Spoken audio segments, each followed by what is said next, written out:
Bonjour, Émeric Burnouf, secrétaire départemental de la FSU du Cantal.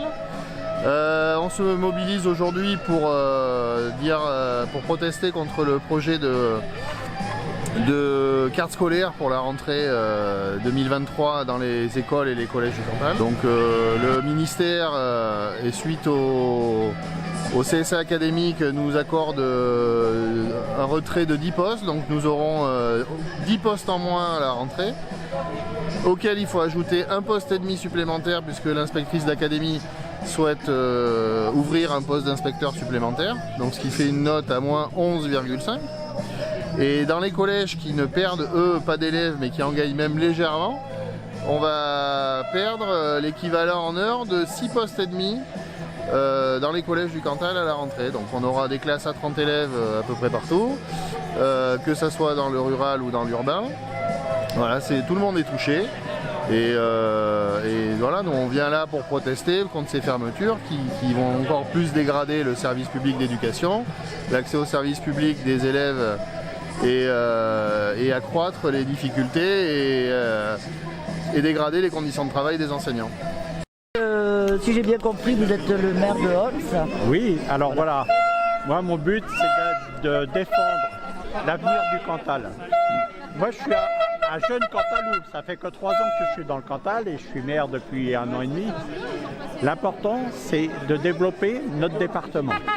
Au niveau de la communauté de communes, on investit énormément d'argent dans les entreprises, justement pour qu'il y ait une évolution dans le Cantal, pour faire venir des jeunes dans le Cantal, pour qu'il y ait une progression de notre département, qui est en train démographiquement de perdre énormément de jeunes.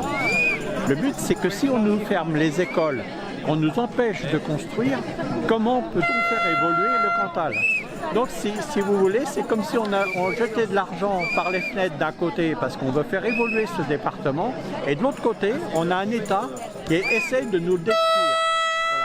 Voilà. Au nom d'une soi-disant équité dans le pays, mais où que nous sommes principalement touchés.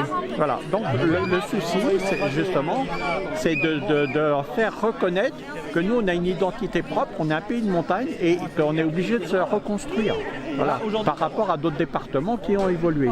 Voilà. Et seulement, on subit tous les assauts du gouvernement systématiquement avec des lois qui nous empêchent justement d'évoluer.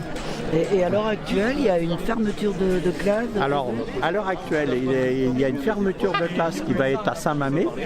Ils ont sur l'école de Saint-Mamé, donc ils ont choisi de faire une fermeture de Saint-Mamé, mais que nous n'acceptons pas, parce que le maire de Saint-Mamé, Éric Février, il se défend bec et ongles pour faire venir des jeunes dans sa commune. Il propose de la construction de terrain, il propose des logements sociaux.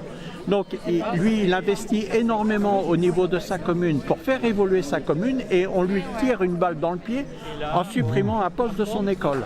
Je trouve ça complètement inadmissible. C'est-à-dire qu'en fin de compte, quand on dit le Cantal terre d'accueil, oui, il ne faudrait pas que ça devienne le Cantal terre d'écueil. Oui, voilà, c'est ça. Et bien voilà, c'est ça. Vous avez parfaitement raison. Donc il faut vraiment se défendre. Il faut qu'ils comprennent pour faire évoluer notre département et de façon que ce département se construise. Voilà, on est déjà enclavé, c'est déjà pas facile de faire venir des gens. Si en plus ils nous suppriment des écoles et tout un tas de services publics, là c'est la mort annoncée. Voilà.